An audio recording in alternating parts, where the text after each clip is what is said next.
जय श्री कृष्णा, जय श्री राम, जय श्री राधे राधे, जय श्री महाकाल। इस वीडियो में आपको श्रवण कराएंगे मार्कंडेय जी की तपस्या और उनको वर की प्राप्ति। शौनक जी ने कहा, साधु शिरोमणि सूत जी, आप आयुष्मान हो, सचमुच आप वक्ताओं के श्रमण हैं। जो लोग संसार के अपार अंधकार में भूल भटक रहे हैं उन्हें आप वहाँ से निकाल कर प्रकाश स्वरूप परमात्मा का साक्षात्कार करा देते हैं। आप कृपा करके हमारे एक प्रश्न का उत्तर दीजिए। लोग कहते हैं कि मृकंड ऋषि के पुत्र मार्कंडेय ऋषि चिरायु हैं और जिस समय प्रलय ने सारे जगत को निगल लिया था उस समय भी वे बचे रहे, परंतु सूत जी वे तो इसी कल्प में हमारे ही वंश में उत्पन्न हुए एक श्रेष्ठ भृगुवंशी हैं और जहाँ तक हमें मालूम है इस कल्प में अब तक प्राणियों का कोई प्रलय नहीं हुआ है। ऐसी स्थिति में यह कैसे सत्य हो सकती है कि जिस समय सारी पृथ्वी प्रलयकालीन समुद्र में डूब गई थी उस समय मार्कंडेय जी उसमें डूब उतरा रहे थे और उन्होंने अक्षय वट के पत्ते के दोने में अद्भुत और सोए हुए बाल मुकुंद का दर्शन किया। सूत जी, हमारे मन में बड़ा संदेह है और इस बात की जानने की बड़ी उत्कंठा है। आप बड़े योगी हैं, पौराणिकों में सम्मानित हैं, आप कृपा करके हमारा यह संदेह मिटा दीजिए। सूत जी ने कहा, शौनक जी, आपने बड़ा सुंदर प्रश्न किया, इससे लोगों का भ्रम मिट जाएगा। और सबसे बड़ी बात तो यह है कि इस कथा में भगवान नारायण की महिमा है। जो इसका गान करता है उसके सारे कलिमल नष्ट हो जाते हैं। शौनक जी, मृकंड ऋषि ने अपने पुत्र मार्कंडेय के सभी संस्कार समय समय पर किए। मार्कंडेय जी विधि पूर्वक वेदों का अध्ययन करके तपस्या और स्वाध्याय से संपन्न हो गए। उन्होंने आजीवन ब्रह्मचर्य का व्रत ले रखा था, शांत भाव से रहते थे, सिर पर चटाई बड़ा रखी थी, वृक्षों की छाल का ही वस्त्र पहनते थे। वे अपने हाथों में कमंडल और दंड धारण करते, शरीर पर यज्ञोपवीत और मेखला शोभायमान रहती। काले मृग का चर्म, रुद्राक्ष माला और कुश यही उनकी पूंजी थी। यह सब उन्होंने अपने आजीवन ब्रह्मचर्य व्रत की पूर्ति के लिए ही ग्रहण किया था। वे सायंकाल और प्रातःकाल अग्निहोत्र, सूर्योपासन, स्थान, गुरु बंधन, ब्राह्मण सत्कार, मानस पूजा और मैं परमात्मा का स्वरूप ही हूँ, इस प्रकार की भावना आदि के द्वारा भगवान की आराधना करते। शाम प्रातः भिक्षा लाकर गुरुदेव के चरणों में निवेदन कर देते और मौन हो जाते। गुरु जी की आज्ञा होती तो एक बार खा लेते, अन्यथा उपवास कर जाते। मार्कंडेय जी ने इस प्रकार तपस्या और स्वाध्याय में तत्पर रहकर करोड़ों वर्षों तक भगवान की आराधना की और इस प्रकार उस मृत्यु पर भी विजय प्राप्त कर ली जिसको जीतना बड़े बड़े योगियों के लिए भी कठिन है। मार्कंडेय जी की मृत्यु विजय को देखकर ब्रह्मा, भृगु, शंकर, दक्ष प्रजापति, ब्रह्मा जी के अज्ञान पुत्र तथा मनुष्य, देवता, पितर एवं अन्य सभी प्राणी विस्मित हो गए थे। आजीवन ब्रह्मचर्य व्रतधारी एवं योगी मार्कंडेय जी इस प्रकार तपस्या, स्वाध्याय और संयम आदि के द्वारा अविद्या आदि सारे क्लेशों को मिटाकर शुद्ध अंतःकरण से इंद्रियातीत परमात्मा का ध्यान करने लगे। योगी मार्कंडेय जी महायोग के द्वारा अपना चित्त भगवान के स्वरूप में जोड़ते रहे। इस प्रकार साधन करते करते बहुत समय 6 मनवंतर व्यतीत हो गए। ब्रह्मन इस 7वें मनवंतर में जब इंद्र को इस बात का पता चला तब तो वे उनकी तपस्या से शंकित और भयभीत हो गए, इसलिए उन्होंने उनकी तपस्या में विघ्न डालना आरंभ कर दिया। शौनक जी, इंद्र ने मार्कंडेय जी की तपस्या में विघ्न डालने के लिए उनके आश्रम पर गंधर्व, अप्सराएं, काम, बसंत, मलयानिल, लोभ और मद को भेजा। भगवान ये सब उनकी आज्ञा के अनुसार उनके आश्रम पर गए। मार्कंडेय जी का आश्रम हिमालय के उत्तर की ओर है। वहाँ पुष्पभद्रा नदी नाम की नदी बहती है और उनके पास ही चित्रा नाम की एक शिला है। शौनक जी, मार्कंडेय जी का आश्रम बड़ा ही पवित्र है। चारों ओर हरे भरे पवित्र वृक्षों की पंक्तियाँ हैं, उन पर सन्नताएँ लहलहाती रहती है। वृक्षों के झुरमुट में स्थान स्थान पर पुण्यात्मा ऋषिगण निवास करते हैं और बड़े ही पवित्र एवं निर्मल जल से भरे जलाशय सब ऋतुओं में एक से ही रहते हैं। कई मतवाले भौरे अपनी संगीतमयी गुंजार से लोगों को मन आकर्षित करते रहते हैं, तो कई मतवाले कोकिल पंचम स्वर में कुहू कुहू कूकते रहते हैं। कई मतवाले मोर अपने पंख फैलाकर कलापूर्ण नृत्य करते रहते हैं, तो कई अन्य मतवाले पक्षियों का झुंड खेलता रहता है। मार्कंडेय मुनि के ऐसे पवित्र आश्रम में इंद्र के भेजे हुए वायु ने प्रवेश किया। वहाँ उसने पहले शीतल झरनों की नन्ही नन्ही फुलियाँ संग्रह की, इसके बाद सुगंधित पुष्पों का आलिंगन किया और फिर काम भाव को उत्तेजित करते हुए धीरे धीरे बहने लगा। कामदेव के प्यारे सखा वसंत ने भी अपनी माया फैलाई। संध्या का समय था, चंद्रमा उदित हो अपनी मनोहर किरणों का विस्तार कर रहे थे। सहस्त्र सहस्त्र डालियों वाले वृक्ष लताओं का आलिंगन पाकर धरती तक झुके हुए थे। नई नई पोपलों फलों और फूलों के गुच्छे अलग ही शोभायमान हो रहे थे। वसंत का साम्राज्य देखकर कामदेव ने भी वहाँ प्रवेश किया। उसके साथ गाने बजाने वाले गंधर्व झुंड के झुंड चल रहे थे। उसके चारों ओर बहुत सी स्वर्गीय अप्सराएं चल रही थीं और अकेला काम ही सबका नायक था। उसके हाथ में पुष्पों का धनुष और उस पर सम्मोहन आदि बाण चढ़े हुए थे। उस समय मार्कंडेय मुनि अग्निहोत्र करके भगवान की उपासना कर रहे थे। उनके नेत्र बंद थे, वे इतने तेजस्वी थे मानो स्वयं अग्निदेवी मूर्तिमान होकर बैठे हों। उनको देखने से ही मालूम हो जाता था कि इनको पराजित कर सकना बहुत ही कठिन है। इंद्र के आज्ञाकारी सेवकों ने मार्कंडेय मुनि को उसी अवस्था में देखा। अब अप्सराएं उनके सामने नाचने लगी, कुछ गंधर्व मंगल गान करने लगे, तो कुछ मृदंग, बीड़ा, ढोल आदि बाजे बड़े मनोहर स्वर में बजाने लगे। सोनक जी, अब कामदेव ने अपने पुष्प निर्मित धनुष पर पंचमुख पर बाण चढ़ाया। उसके बाण के 5 मुख हैं: शोषण, दीपन, सम्मोहन, तापन और उन्मादन। जिस समय वह निशाना लगाने की ताक में था, उस समय इंद्र के सेवक बसंत और लोभ मार्कंडेय मुनि का मन विचलित करने के लिए प्रयत्नशील थे। उनके सामने ही पुंजिक स्थली नाम की सुंदरी अप्सरा गेंद खेल रही थी। स्तनों के भार से बार बार उसकी कमर लचक जाया करती थी। साथ ही उसकी चोटियों में गुदे हुए सुंदर सुंदर पुष्प और मालाएं बिखर कर धरती पर गिरती जा रही थी। कभी कभी वह तिरछी चितवन से इधर उधर देख लिया करती थी। उसके नेत्र कभी गेंद के समान आकाश की ओर जाते,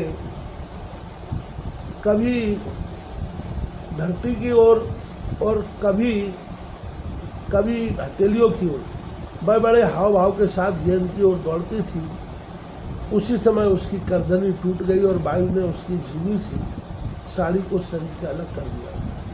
कामदेव ने अपना उपयुक्त अवसर देखकर और यह समझकर कि अब मार्कंडेय मुनि को मैंने जीत लिया, उनके ऊपर अपना बाण छोड़ा, परंतु उसकी एक न चली। मार्कंडेय मुनि उस पर सारा उद्योग निष्फल हो गया। ठीक वैसे ही जैसे असमर्थ और अभागे पुरुषों के प्रयत्न विफल हो जाते हैं।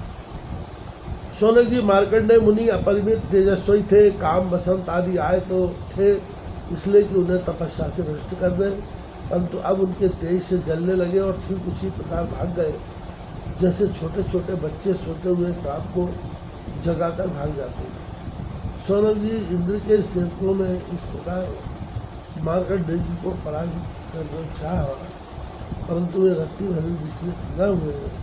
इतना ही नहीं, उनके मन में इस बात को लेकर तनिक भी अहंकार न का भावना हुआ। सच है, महापुरुषों के लिए यह कौन सी आश्चर्य की बात है। तब देवराज इंद्र ने देखा कि कामदेव अपनी सेना के साथ निस्तेज हतप्रभ होकर लौटा है और सुना कि ब्रह्मर्षि मार्कंडेय जी परम वैभवशाली हैं, तब उन्हें बड़ा ही आश्चर्य हुआ। सोनक जी, मार्कंडेय मुनि तपस्या, स्वाध्याय, धारणा, ध्यान और समाधि के द्वारा भगवान में चित्त लगाने का प्रयत्न करते रहते थे। अब उन पर कृपा प्रसाद की वर्षा करने के लिए मुनिजन नयन मनोहारी नरोत्तम नर और भगवान नारायण प्रकट हुए। उन दोनों में एक का शरीर गौवर्ण था, दूसरे का श्याम। दोनों के ही नेत्र तुरंत के खिले हुए कमल के समान कोमल और विशाल थे। 4 भुजाएं थी। एक मृगचर पहने हुए थे। तो दूसरे वृक्ष की छाल, हाथों में कुश लिए थे और गले में 3-3 सूत के यज्ञोपवी शोभायमान थे। वे कमंडल और बांस का सीधा दंड ग्रहण किए हुए थे। कमल गट्टे की माला और जीवों को हटाने के लिए वस्त्र की कूंची भी रखे हुए थे। ब्रह्मा, इंद्र आदि के भी पूज्य भगवान नर नारायण कुछ ऊंचे कद के थे और वेद धारण किए हुए थे। उनके शरीर से चमकती हुई बिजली के समान पीले पीले रंग की कांति निकल रही थी। वे ऐसे मालूम होते थे मानो स्वयं तप ही मूर्तिमान हो गया हो। जब मार्कंडेय मुनि ने देखा कि भगवान के साक्षात स्वरूप नरनारायण ऋषि पधारे हैं, तब वे बड़े आदर भाव से उठकर खड़े हो गए और धरती पर दंडवत लौटकर साष्टांग प्रणाम किया। भगवान के दिव्य दर्शन से उन्हें इतना आनंद हुआ कि उनका रोम रोम, उनकी सारी इंद्रियां एवं अंतःकरण शांति के समुद्र में गोता खाने लगे। शरीर पुलकित हो गया, नेत्रों में आंसू मड़ आए, जिनके कारण वे उन्हें आंख भर देख भी न सकते। तदनंतर वे हाथ जोड़कर उठ खड़े हुए। उनका अंग अंग भगवान के सामने झुका जा रहा था। उनके हृदय में उत्सुकता तो इतनी थी कि मानो वे भगवान का आलिंगन कर लेंगे। उनसे और कुछ तो बोला न गया। गदगद वाणी से केवल इतना ही कहा, नमस्कार नमस्कार। उसके बाद उन्होंने दोनों को आसन पर बैठाया, बड़े प्रेम से उनके चरण पखारे और अर्ध चंदन, धूप और माला आदि से उनकी पूजा करने लगे। भगवान नर नारायण सूर्य सुखपूर्वक आसन पर विराजमान थे और मार्कंडेय जी पर कृपा प्रसाद की वर्षा कर रहे थे।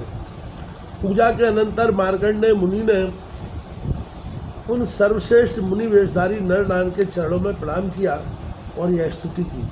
मार्कंडेय मुनि ने कहा, भगवान मैं अल्पज्ञ और जीव भला आपकी अनंत महिमा का कैसे वर्णन करूं? आपकी प्रेरणा से ही संपूर्ण प्राणियों, ब्रह्मा, शंकर तथा मेरे शरीर में भी प्राण शक्ति का संचार होता है और फिर उसी के कारण मन, वाणी तथा इंद्रियों में भी बोलने, सोचने, विचारने और करने जानने की शक्ति आती है। इस प्रकार सबके प्रेरक और परम स्वतंत्र होने पर भी आप अपना भजन करने वाले भक्तों के प्रेम बंधन में बंधे हुए हैं। प्रभु, आपने केवल विश्व की रक्षा के लिए ही जैसे मत्स्य, कूर्म आदि अनेक अवतार ग्रहण किए हैं, वैसे ही आपने ये दोनों रूप भी त्रिलोकी के कल्याण, उसकी दुख निवृत्ति और विश्व के प्राणियों को मृत्यु पर विजय प्राप्त कराने के लिए ही ग्रहण किया है। आप रक्षा तो करते ही हैं, मकड़ी के समान अपने ही इस विश्व को प्रकट करते हैं और फिर स्वयं अपने में ही लीन कर लेते हैं। आप चराचर का पालन और नियमन करने वाले हैं। मैं आपके चरण कमलों में प्रणाम करता हूँ। जो आपके चरण कमलों की शरण ग्रहण कर लेते हैं, उन्हें कर्म, गुण और काल जनित क्लेश स्पर्श भी नहीं कर सकते। वेद के मर्मज्ञ ऋषि मुनि आपकी प्राप्ति के लिए निरंतर आपका स्तवन, वंदन, पूजन और ध्यान किया करते हैं। प्रभु, जीव के चारों ओर भय ही भय का बोलबाला है।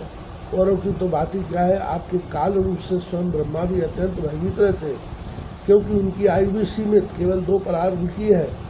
फिर उनके बनाए हुए भौतिक शरीर वाले प्राणियों के संबंध में तो कहना ही क्या है। ऐसी अवस्था में आपके चरण कमलों की शरण ग्रहण करने के अतिरिक्त और कोई भी परम कल्याण तथा सुख शांति का उपाय हमारी समझ में नहीं आता, क्योंकि आप स्वयं ही मोक्ष स्वरूप हैं। भगवान, आप समस्त जीवों के परम गुरु, सब में श्रेष्ठ और सत्य ज्ञान स्वरूप है। इसलिए आत्मस्वरूप को ढक देने वाले देह, गे आदि निष्फल, असत्य, नाशवान और प्रतीति मात्र पदार्थों को त्याग कर मैं आपके शरण कमलों की ही शरण ग्रहण करता हूँ। कोई भी प्राणी यदि आपकी शरण ग्रहण कर लेता है तो वह उससे अपने सारे अविष्ट पदार्थ प्राप्त कर लेता है। जीवों के परम सुहृद प्रभु, यद्यपि शल्व, रज और तम ये तीनों गुण आपकी मूर्ति है, इन्हीं के द्वारा आप जगत की उत्पत्ति, स्थिति, लय तथा अनेकों मायामयी लीलाएँ करते हैं, फिर भी आपकी सत्वगुणमयी मूर्ति ही जीवों को शांति प्रदान करती है। रजोगुणी और तमोगुणी मूर्तियों से जीवों को शांति नहीं मिलती। उनसे तो जो दुख, मोह और भय की वृद्धि होती ही रहती है। भगवान, इतनी बुद्धिमान पुरुष आपकी और आपके भक्तों की परम प्रिय है एवं शुद्ध मूर्ति नर नारायण की उपासना करते हैं। 5 रात्र सिद्धांत के अनुयायी विशुद्ध सत्य को ही आपका श्री विग्रह मानते हैं। उसी की उपासना से आपके नित्य धाम वैकुंठ की प्राप्ति होती है। यह धाम की यह विलक्षणता है कि वह लोक होने पर भी सरता, भयरहित और भोगयुक्त होने पर भी आत्मानंद से परिपूर्ण है। वे रजोगुण और तमोगुण को आपकी मूर्ति स्वीकार नहीं करते। भगवान आप अंतर्यामी, सर्वव्यापक, सर्वस्वरूप, जगत गुरु, परमाराध्य शुद्ध स्वरूप है। समस्त लौकिक एवं वैदिक वाणी आपके अधीन है। आप ही वेद मार्ग के प्रवर्तक हैं। मैं आपके इस युगल स्वरूप नरोत्तम नर और ऋषिवार नारायण को नमस्कार करता हूँ। आप यद्यपि प्रत्येक जीव की इंद्रियों तथा उसके विषयों में, प्राणों में तथा हृदय में भी विद्वान रहते हैं, तो भी आपकी माया से जीव की बुद्धि इतनी मोहित हो जाती है, ढक जाती है कि वह निष्फल और झूठी इंद्रियों के जाल में फंसकर आपकी झांकी से वंचित हो जाता है।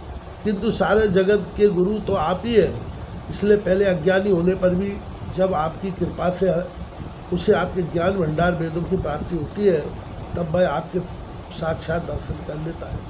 प्रभु वेद में आपका साक्षात्कार कराने वाला वह पूर्ण रूप से विद्वान है, जो आपके स्वरूप का रस प्रकट करता है। ब्रह्मादि बड़े बड़े शाली लोग मनुष्य से प्राप्त करने का यत्न करते रहने पर भी मोह में पड़ जाते हैं। आप भी ऐसे लीला विहारी हैं कि विभिन्न मतवाले आपके संबंध में जैसा सोचते विचारते हैं, वैसा ही शील, स्वभाव और रूप ग्रहण करके आप उनके सामने प्रकट हो जाते हैं। वास्तव में आप देह आदि समस्त उपाधियों में छिपे हुए विशुद्ध विज्ञान घनी है। हे पुरुषोत्तम, मैं आपकी वंदना करता हूँ।